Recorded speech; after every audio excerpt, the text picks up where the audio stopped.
Kita buka dengan informasi pertama, Saudara. 4 orang warga asal Kabupaten Aceh Tenggara tiba di Bandara Sultan Iskandar Muda Belang Bintang, Aceh Besar, Jumat petang.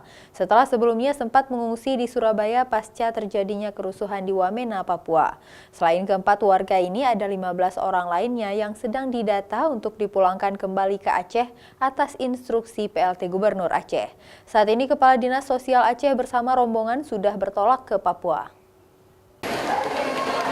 Pasca kejadian kerusuhan di kota Wamena, Kabupaten Jayawijaya, Papua, PLT Gubernur Aceh menginstruksikan Dinas Sosial untuk memulangkan warga Aceh yang berada di kota Wamena. Ada 4 orang yang dipulangkan ke Aceh Jumat lalu. Mereka adalah satu keluarga, yaitu ibu dan anaknya yang sudah lama tinggal di Wamena, bahkan sudah menjadi penduduk di sana. Namun karena merasa tidak nyaman, akhirnya mereka keluar dari Wamena. Sedangkan untuk suaminya masih berada di Wamena.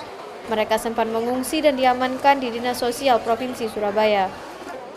Sebelumnya, pihak Dinsos Aceh dan Dinsos Jawa Timur sudah berkoordinasi untuk pemulangan 4 warga Aceh yang mengungsi di Surabaya, yaitu Trisesi, Priska Susilawati Sitohang, Natael Gultom, dan Nasya Gultom. Setiba di Aceh, Dinas Sosial Aceh juga memfasilitasi untuk memulangkan mereka hingga ke kampung halaman. Ada di beberapa tempat, ada di Wamena, ada di Jayapura, ya, Jayawijaya, sedang ditangani oleh Kepala Dinas Sosial Aceh langsung di sana, itu atas arahan langsung oleh PLT Gubernur Aceh.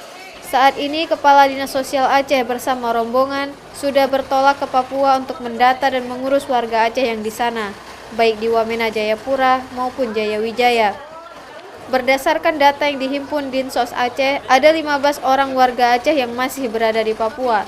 Di Wamena ada 6 orang, Jayapura 8 orang, dan Jayawijaya 1 orang. Nova Misdayanti, Kompas TV, Banda Aceh.